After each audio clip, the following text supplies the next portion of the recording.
Aconteceu há alguns dias. Um sujeito, andando na rua, distraído, teve o celular furtado. A princípio, nada de especial. Só em São Paulo um celular é roubado ou furtado a cada 3 minutos. O que tem de diferente nessa história é o que rolou depois. 2 semanas após o caso, a vítima abriu o aplicativo de rastreio do iPhone, aquele que mostra onde o aparelho está, e descobriu que o celular estava em Hong Kong, a 18 mil quilômetros de distância, literalmente do outro lado do mundo. Dias depois, ela recebeu uma mensagem, no inglês bem precário, de alguém se passando por um funcionário da Apple, pedindo que ela desbloqueasse a conta e apagasse o aparelho da nuvem. Essa aqui é a Avenida Paulista, provavelmente a rua mais famosa do Brasil. No ano passado foram registrados 2.600 roubos de celular nessa rua, 7 por dia. A maioria desses aparelhos nem sai da região, continuam circulando por essa cidade como se nada tivesse acontecido. Mas alguns deles iniciam uma jornada épica que atravessa fronteiras e continentes. E a partir de agora, você é um passageiro dessa viagem.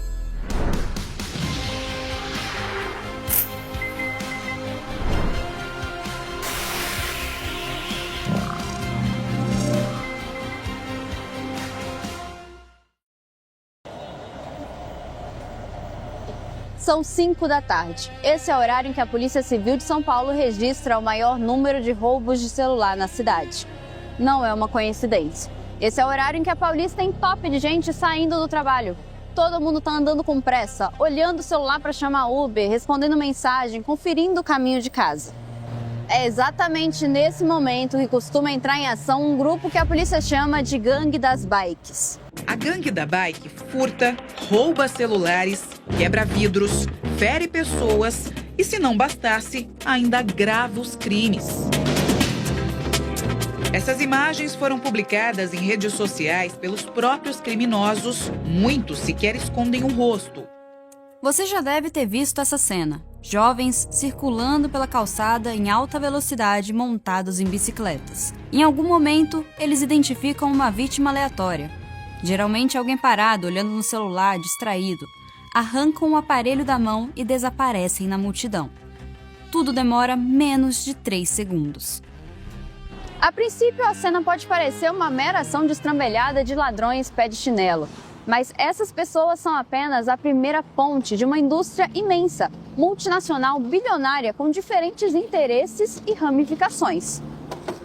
Em maio desse ano, a polícia de São Paulo prendeu 5 integrantes dessa quadrilha num prédio de 9 andares no centro da cidade. No prédio funcionava uma pequena indústria do crime, com direito a energia clandestina, computadores, bicicletas e celulares prontos para circular. Quem costumam ser as vítimas desse grupo? Entre os que sofrem com um roubo de celular, ou seja, quando há ameaça ou agressão, 59% são homens. A maioria tem entre 20 e 39 anos. Quase 80% dos casos acontecem em via pública. Nos furtos, o perfil inverte. Metade das vítimas são mulheres e os picos acontecem nos fins de semana em ambientes de lazer. O crime se especializou. O roubo violento é o crime do dia útil, da saída do trabalho, do ônibus lotado às 7 da noite. O furto é o crime do bar, do show, do domingo na rua. Cada modalidade tem o seu perfil de vítima e cada perfil tem o seu horário de risco. Em cidade com mais de 500 mil habitantes como São Paulo, 14 em cada 100 brasileiros dizem ter tido um celular roubado ou furtado no último ano. Cidades pequenas, esse número é de 6 em cada 100, menos da metade. E o crime se aproxima de quem mora próximo do crime. Em bairros onde o morador percebe a presença de uma facção, a taxa sobe para 12%. Na média nacional, é de pouco mais de 8%. A vítima do roubo do celular, no fim, não é o rico distraído. É quem circula, quem pega ônibus, quem trabalha, recebe Pix, chama Uber, fala com a família e carrega um pedaço bem grande de vida dentro de um aparelho de 160 gramas. O seu algoz não está atrás de um aparelho, ele está atrás do que tem dentro dele. Existe uma janela de tempo, a polícia chama de hora de ouro. O intervalo entre o momento em que o celular some e o momento em que a vítima consegue bloquear o aparelho. Em média, alguma coisa entre 40 minutos e 2 horas. Dentro dessa janela, o celular vale muito mais do que ele valerá dali para frente. E por uma boa razão, ele ainda está conectado ao banco. O Pix transformou todo o smartphone do país num caixa eletrônico ambulante. E o crime aprendeu isso rapidinho. Hoje o furto de um celular nem sempre gira em volta do aparelho. Muitas vezes gira em volta do dinheiro que dá para tirar do celular nos primeiros minutos. O criminoso recebe o aparelho, tira o chip, coloca esse chip num outro iPhone que ele já tem, sem senha. E então manda uma mensagem para a vítima se passando pela Apple, com um link de phishing, algo como: o seu aparelho foi localizado, clique aqui para recuperar. Se a vítima clica e digita a senha do iCloud, que é a nuvem da Apple onde ficam armazenadas as fotos, os contatos e a chave que comprova que o celular pertence àquele dono, o criminoso recebe as credenciais. Com isso, derruba o rastreio remoto, volta o chip para o celular original, troca a senha e dá início à sangria. A mensagem que a vítima recebe nas primeiras horas não é improvisada. Em fevereiro desse ano, pesquisadores identificaram mais de 40 domínios falsos ativos simultaneamente, voltados especificamente para vítimas brasileiras de roubo de iPhone.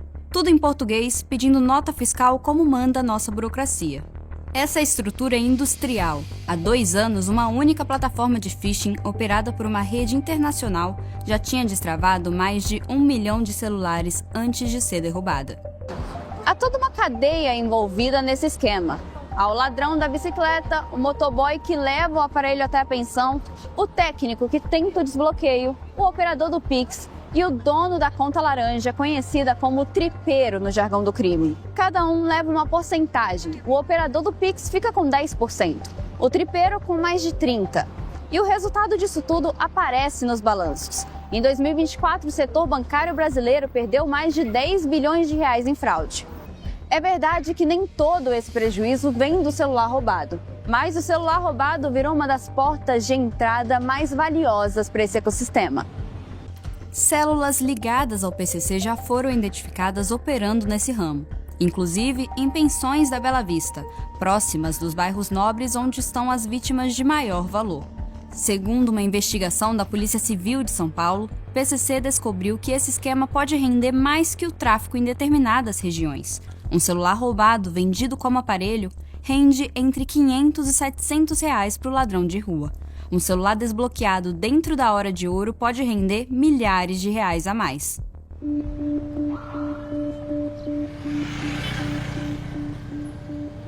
Eu estou agora no centro de São Paulo. Essa é a rua Santa Efigênia, o maior polo de comércio de eletrônicos do Brasil. Esse lugar é, segundo a polícia, o principal destino dos celulares roubados em São Paulo. O crime acontece pela cidade e os aparelhos são imediatamente trazidos até esse lugar. Entre março e novembro do ano passado, a Polícia Civil cruzou 390 mil boletins de ocorrência com rastreamentos de aparelhos e descobriu que, em inúmeros casos, o sinal ia parar exatamente aqui, nessas galerias. A operação recebeu o nome de Big Mobile e já está na 4ª fase. Foram mais de 38 mil celulares apreendidos até aqui, com dezenas de pedidos de prisão. Mas é preciso fazer uma distinção importante. A Santa Efigênia não é uma rua criminosa. Esse é um centro comercial legítimo, que existe há décadas. Aqui tem loja de assistência técnica, peças, importador, gente séria trabalhando. O problema é que esse ecossistema virou o lugar ideal para lavar o produto do crime. Aqui se mistura o que é legal com o que não é. E separar uma coisa da outra nem sempre é uma tarefa fácil. A 2 quadras daqui, na Rua dos Andradas, fica o prédio de 9 andares que abrigava a central das gangues das bikes. Era de lá que saíam os aparelhos roubados na Paulista e era para lá que eles iam nas primeiras horas. Qual a chance de recuperar esses aparelhos? Bem baixa. No Brasil, a taxa de recuperação é de 8%. Para cada 12 celulares roubados, 1 é recuperado. E recuperado não é a mesma coisa que devolvido. Em São Paulo, desde a criação do programa SP Mobile no ano passado, mais de 23 mil celulares foram recuperados. Desse total, apenas 34% foram realmente devolvidos aos donos. O resto fica engasgado no sistema. São aparelhos presos como prova, sem donos identificados, numa prateleira da delegacia. O crime de celular no Brasil tem um departamento de engenharia. E para entender como esse departamento funciona, é preciso entender primeiro o que a Apple fez em 2024. Há 2 anos, a Apple anunciou que iria estender o Activation Lock, a sua principal trava antifurto, também às peças do iPhone. Desde então, cada componente de um iPhone, tela, bateria, câmera, placa-mãe, tem um código criptografado vinculado àquele aparelho específico. O que significa que se você troca a tela do seu iPhone por uma de outro celular, o sistema reconhece, dá alerta e bloqueia algumas funções. Num comunicado, a Apple foi explícita sobre o motivo da decisão: desestimular o desmanche de iPhones roubados. Mas o crime respondeu bem rápido, e respondeu de um lugar específico, da China.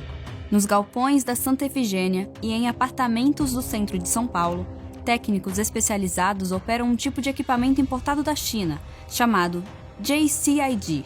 O modelo mais famoso é uma plataforma de programação de hardware vendida no mercado de reparo para ler, programar e transferir dados de componentes. Em oficinas paralelas, esse tipo de equipamento é usado para contornar alertas, reaproveitar peças e disfarçar a procedência de componentes que vieram de outros aparelhos. O iPhone do cliente é remontado com uma tela que veio de um celular roubado em outro bairro. E na maioria dos casos, o usuário comum não percebe a diferença. A JCID não é clandestina, é uma empresa registrada. Tem site oficial, catálogo, vende abertamente. Fica em Longyang, Shenzhen, o mesmo distrito chinês onde está a fábrica que monta o iPhone. O modelo V1 SE, um dos mais usados pelas oficinas paralelas da Santa Efigênia, custa algumas centenas de dólares no varejo chinês. No fim do ano passado, a polícia do Rio desarticulou uma quadrilha que vendia curso online de desbloqueio de celulares.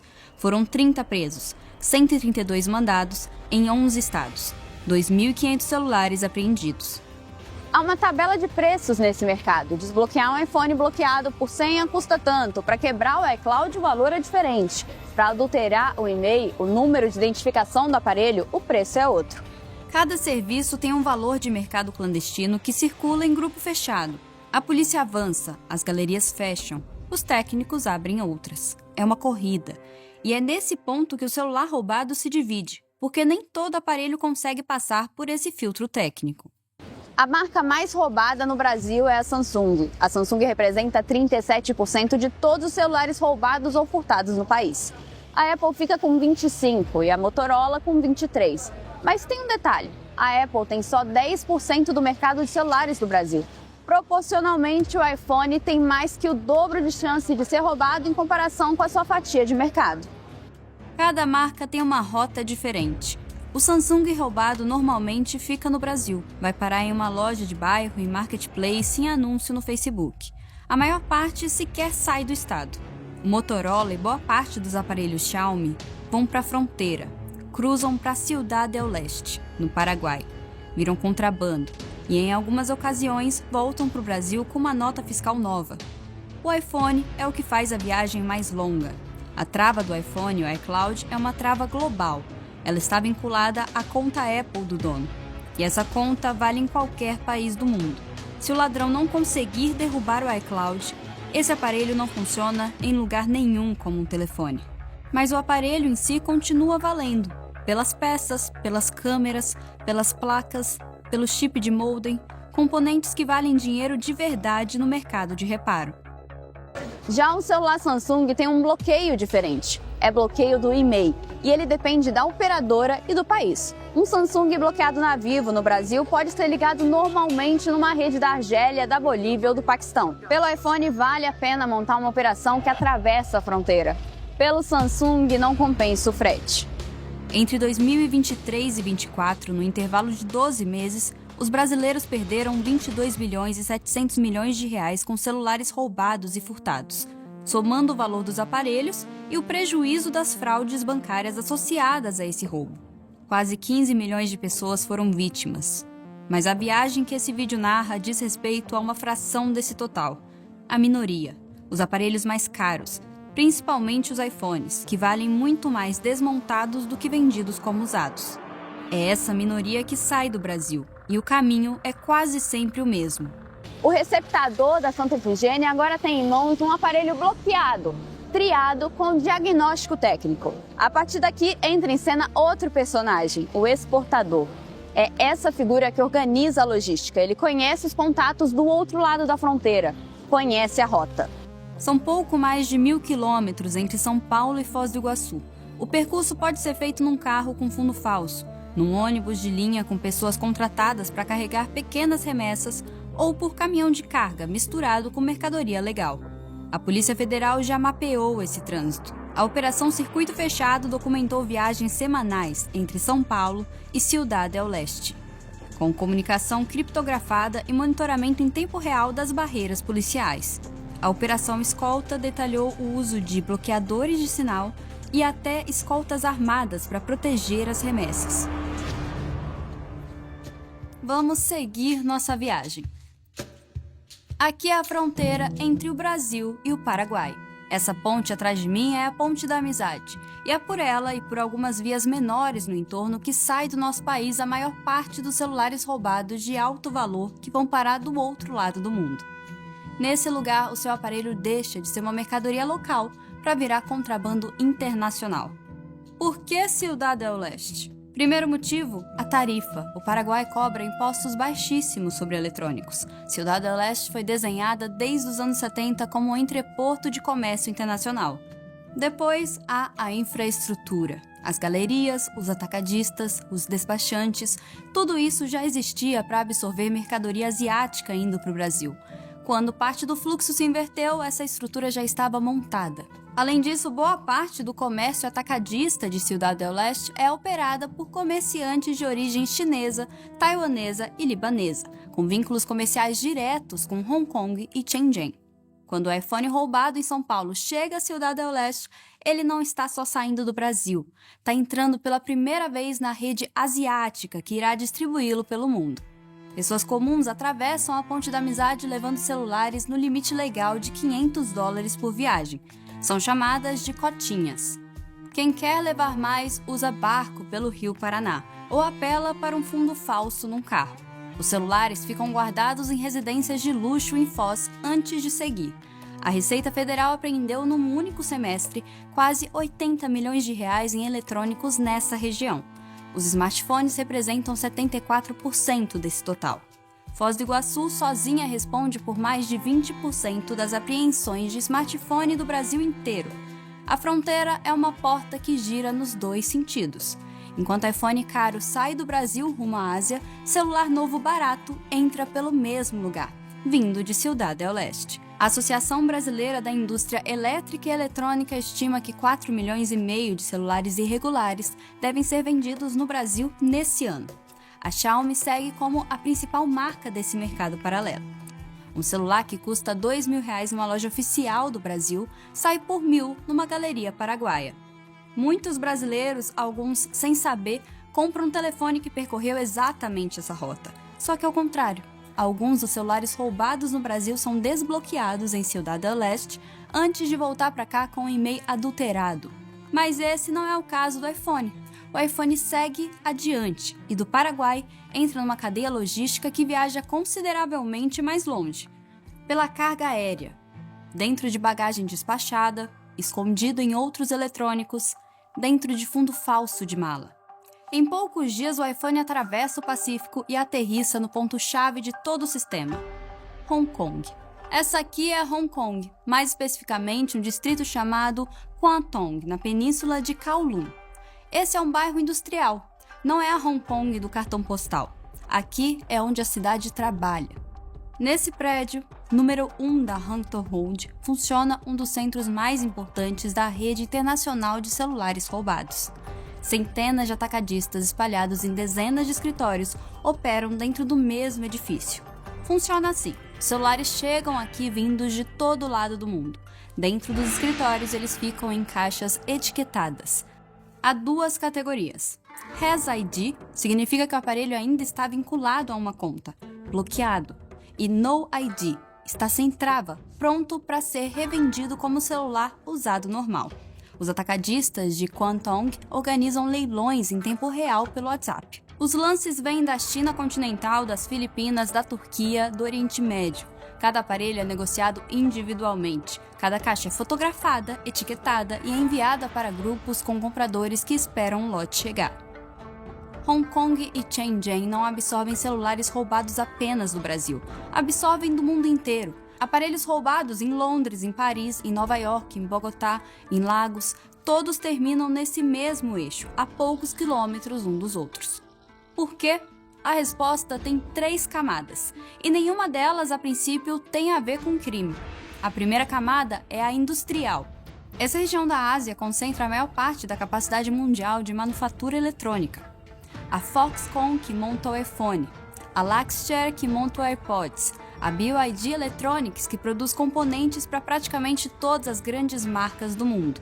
E em torno dessas montadoras há milhares de fornecedores menores, gente que faz a lente da câmera, o conector do cabo, o adesivo da bateria, a etiqueta do chip. Cada peça que sai de um iPhone roubado tem um comprador esperando a alguns quilômetros do prédio onde o aparelho foi desmontado. A demanda final não está no consumidor final, está na própria indústria de reparo que existe nessa região. A segunda camada é regulatória. Hong Kong tem status de porto livre desde o século XIX. Não cobra tarifa de importação sobre eletrônicos. Tem uma das alfândegas mais permissivas do mundo para reexportação. A fronteira terrestre com Shenzhen tem um fluxo gigantesco e a inspeção da alfândega é bem pequena. Esse arranjo foi desenhado com um propósito: fazer de Hong Kong o maior entreposto comercial da Ásia, mas ele também serve para absorver eletrônicos de procedência duvidosa vindos do mundo todo. A terceira camada é comercial, e essa história é mais comprida. Há uma rede atacadista de origem chinesa, taiwanesa e cantonesa que opera globalmente há mais de um século. Em Lagos, na cidade de Panamá, em São Paulo, no Brás, na 25 de março, em Ciudad del Este. Essa rede funciona, em boa parte, com base em confiança comercial, vínculos familiares e crédito informal. E aqui é importante uma observação. Essas redes têm um papel legítimo e tradicional no comércio internacional. A imensa maioria dos seus comerciantes opera dentro da lei.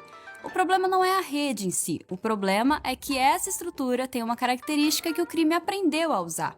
A rastreabilidade da mercadoria depende de relacionamentos pessoais, não de documentação aduaneira.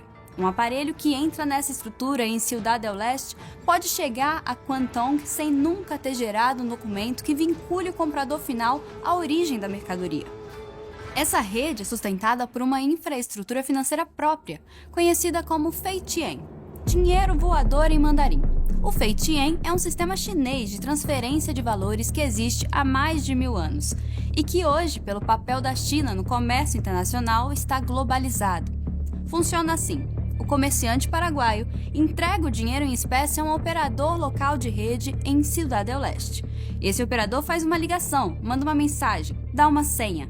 Em Hong Kong, um operador correspondente entrega o valor equivalente em dólar de Hong Kong ao destinatário, descontando uma comissão.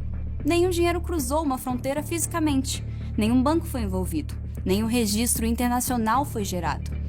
Esse sistema é usado em grande parte por motivos absolutamente legítimos: remessa de imigrantes para a família, capital de giro de pequenos comerciantes, pagamentos a fornecedores asiáticos. Mas é também, hoje, segundo o Departamento do Tesouro dos Estados Unidos, o principal mecanismo de lavagem de dinheiro do narcotráfico no continente americano. Cartéis mexicanos e colombianos passaram a usar operadores chineses para repatriar dólares justamente porque o sistema é invisível para a fiscalização bancária convencional. É importante registrar que Ciudad del Este tem 2 redes diaspóricas atacadistas sobrepostas. Não é só a chinesa e taiwanesa, também há uma rede libanesa, que chegou à tríplice fronteira a partir dos anos 50. A comunidade libanesa da região controla uma parcela significativa do atacado de eletrônicos de Ciudad del Este e tem vínculos comerciais densos com hubs internacionais em Beirute, Dubai e Hong Kong, onde há uma comunidade libanesa atacadista significativa. O Departamento do Tesouro americano já sancionou dezenas de comerciantes libaneses da tríplice fronteira sobre a acusação de canalizar recursos para o Hezbollah. Mas para a história do celular roubado, o que importa não é a questão política, é a estrutura. Ciudad del Este opera simultaneamente com 2 redes diaspóricas internacionais, cada uma com seus próprios canais financeiros, cada uma com seus próprios contatos do outro lado do mundo. Quando uma rede está sob pressão policial, a mercadoria migra para outra. Quase tudo acaba na China, porque a China é um hub global para mercadoria de procedência duvidosa. E isso não começou com o iPhone. Essa região teve um papel central em diferentes momentos, no comércio do marfim, de peças automotivas, de medicamentos falsificados, de relógios piratas. O que mudou nas últimas 2 décadas foi a sofisticação. Hoje existe capacidade técnica para processar o bem roubado, desbloquear, reprogramar, desmontar, reembalar e não só redistribuir. Essa capacidade técnica é o que a política industrial chinesa construiu ao longo dos últimos 40 anos. E é o que faz a diferença entre uma rota de contrabando e uma cadeia industrial completa. Essa aqui é a Huatiangbei, o distrito eletrônico de Shenzhen. Tem cerca de 1,5 km², abriga dezenas de milhares de estabelecimentos comerciais e recebe centenas de milhares de pessoas por dia. Esse distrito sozinho responde por cerca de 20% do PIB de Shenzhen. E é aqui que termina a rota física de um iPhone roubado em São Paulo. Aqui ele deixa de ser um produto e vira matéria-prima. Esse edifício se chama Feiyang Times, também conhecido como The Stolen iPhone Building, o prédio do iPhone roubado. O 4º andar é especializado em aparelhos vindos da Europa e dos Estados Unidos. O 3º também. O que se vende nesse lugar não é só celular funcionando, é o aparelho inteiro como peça. Quando o iCloud não cai, o iPhone vira matéria-prima. A tela vai para um lote, a bateria para outro, a placa lógica para outro, as câmeras para outro, nada se perde. Os comerciantes vendem abertamente, tem categoria para cada coisa. Os bloqueados valem 30% do preço de um aparelho desbloqueado, vão para o desmanche. Os limpos vão para revenda, como seminovos, para países do norte da África, do Oriente Médio e do sul da Ásia. Quando o iPhone bloqueado chega aqui, os comerciantes às vezes tentam um último recurso. Mandam mensagem para a vítima num português bem precário ou no inglês pior ainda, sempre se passando pela Apple. Eles pedem para a vítima clicar num link, digitar a senha e liberar o aparelho. Outras vezes mais agressivos fazem ameaças, dizem que irão expor fotos da vítima ou atacar os familiares. Por quê? Porque um iPhone desvinculado vale 3 vezes mais que um iPhone bloqueado. A Apple não é exatamente uma vítima dessa rede. Há 2 anos, a empresa declarou publicamente que a serialização das peças foi desenhada para desestimular o desmanche de iPhones roubados. Só que a Apple nunca processou os atacadistas de Hong Kong, nem os comerciantes de Feiyang Times em Shenzhen. Os endereços desses prédios são conhecidos publicamente há algum tempo. Essa rota é antiga. Por que Huatiangbei? É só olhar para a história desse lugar. Para entender Huatiangbei é preciso voltar a 1979. Nesse tempo, Shenzhen era uma vila de pescadores com pouco mais de 30 mil habitantes. Hong Kong, do outro lado da Bahia, já era uma das maiores potências comerciais da Ásia. Pequim, sob Deng Xiaoping, decidiu transformar Shenzhen na primeira zona econômica especial do país.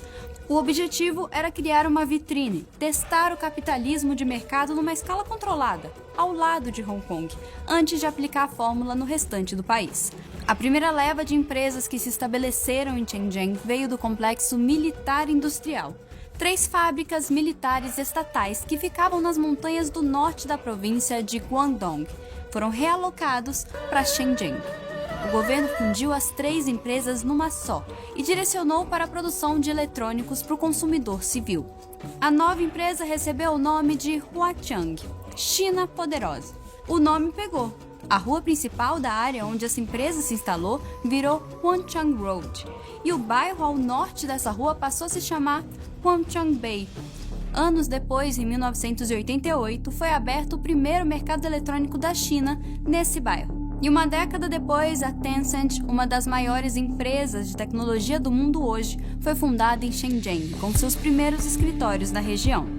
Nos anos 2000, Huatiangbei virou o ninho dos Shanghai Phones, as cópias baratas dos aparelhos famosos, telefones que copiavam Nokia, Motorola, fabricados em pequenos galpões da região, vendidos abertamente nas galerias. A indústria Shanghai foi um fenômeno, com um efeito bastante profundo na China. Os Shanghai formaram uma geração inteira de técnicos, projetistas, soldadores, engenheiros eletrônicos, pessoas que aprenderam a desmontar, copiar, melhorar e reconstruir aparelhos famosos, em pequenas oficinas, sem patente, sem licença, sem permissão.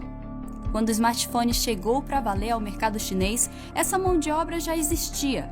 As mesmas pessoas que tinham passado uma década copiando Nokia e Motorola migraram para empresas como Xiaomi e Huawei, e para montadoras que produzem o iPhone para Apple, como a Foxconn e a Luxshare. Huatiangbei é o resultado de mais de 4 décadas de política industrial chinesa, de abertura econômica, de zona econômica especial, de fronteira regulatória com Hong Kong, de formação técnica especializada. Pequim tem capacidade para fechar Huatiangbei como mercado paralelo se quisesse. Hong Kong tem a mesma capacidade para auditar o prédio do número 1, Hangzhou Road, mas ninguém tem interesse nisso. Em parte porque o setor de reparo e remanufatura emprega centenas de milhares de pessoas no entorno de Huatiangbei, mas também porque a capacidade técnica de desmontar e reprogramar eletrônicos ocidentais é um ativo estratégico para a indústria chinesa. Cada iPhone desmontado em Shenzhen é na prática uma aula gratuita de engenharia reversa. É o slogan desse lugar: desenvolvimento primeiro, regulação depois. O que existe aqui não é tolerado por um descuido das autoridades. É tolerado porque dá certo para o modelo econômico que o regime chinês construiu. Os iPhones de quem vive em São Paulo chegam aqui porque esse lugar foi cuidadosamente desenhado para absorver eletrônicos do mundo inteiro. A fábrica da Foxconn fica a alguns quilômetros desse prédio. Ou seja, o aparelho nasce em Shenzhen, é exportado para o mundo, é roubado em algum continente distante e volta para Shenzhen, para ser desmontado a poucas estações de metrô de onde foi fabricado. Esse é o círculo da vida de um iPhone. Quando um aparelho não pode ser revendido inteiro, ele acaba desmontado. Huatiangbei tem prédios inteiros dedicados a isso. Uma tela original de um iPhone Pro custa, como peça de reposição, mais de $400. Câmera, bateria, placa lógica, chip de modem, cada item tem seu mercado próprio. Na soma, um iPhone desmontado pode render bem mais do que ele valeria como um aparelho inteiro. E não são só as peças visíveis que estão bem cotadas. Dentro de cada iPhone tem, em média, 0,034 gramas de ouro, 0,34 gramas de prata, 0,015 gramas de paládio e 14 gramas de cobre. Para extrair um único grama de ouro são necessários 30 iPhones, mas o que não falta aqui é celular chegando. Uma tonelada de smartphones contém entre 140 e 300 gramas de ouro. Só para efeito de comparação, uma tonelada de celular tem de 30 a 60 vezes mais ouro do que uma tonelada de rocha mineral. A mesma rede que despacha o iPhone roubado em São Paulo vende as peças para mercados de outros países, e algumas dessas peças acabam voltando para o Brasil. Sabe aquela tela original que a loja instalou no seu celular quando você deixou o seu celular cair no chão? Tem alguma chance de ter saído de um iPhone que foi roubado 3 meses antes, na esquina de baixo de onde você mora. E o Estado brasileiro, o que ele tem feito para coibir isso? Em dezembro de 2023, o Ministério da Justiça e a Anatel lançaram uma plataforma chamada Celular Seguro. Hoje há quase 4 milhões de usuários cadastrados. No ano passado, o Celular Seguro realizou quase 99 mil bloqueios.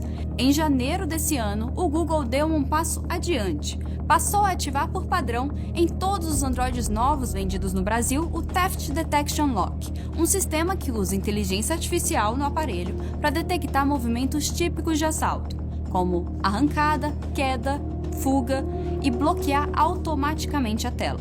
O Brasil é o primeiro país do mundo a receber essa tecnologia de fábrica. O que você deve fazer se o seu celular for roubado? A ordem importa. Primeiro, bloquear o banco com urgência. Depois, bloquear o chip. Terceiro, bloquear o aparelho, pelo iCloud ou pela conta Google. Depois, registrar o BO com um e-mail. E por último, acionar o celular seguro.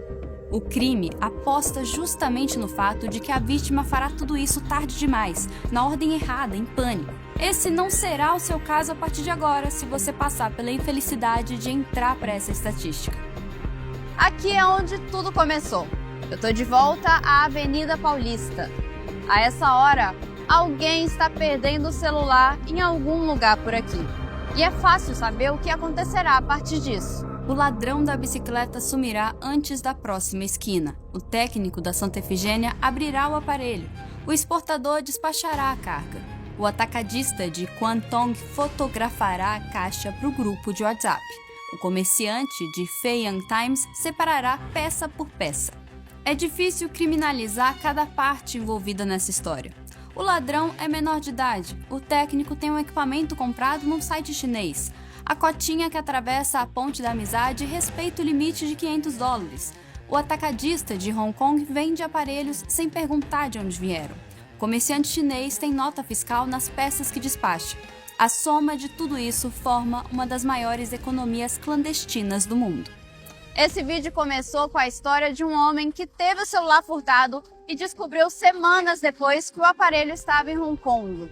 Essa é a história do celular que acompanhamos nesse vídeo. E também a história do que esse celular significa, de uma economia em que o Brasil produz as vítimas e o resto do mundo recolhe o lucro. De um aparelho que atravessa continentes, é despedaçado e volta como matéria-prima, deixando prejuízo para um trabalhador brasileiro que parcelou o aparelho em 10 vezes. Nada irá mudar tão cedo. A próxima vítima, inclusive, já está andando por essa calçada, provavelmente olhando, desatenta no próprio celular. Essa viagem irá recomeçar nos próximos minutos.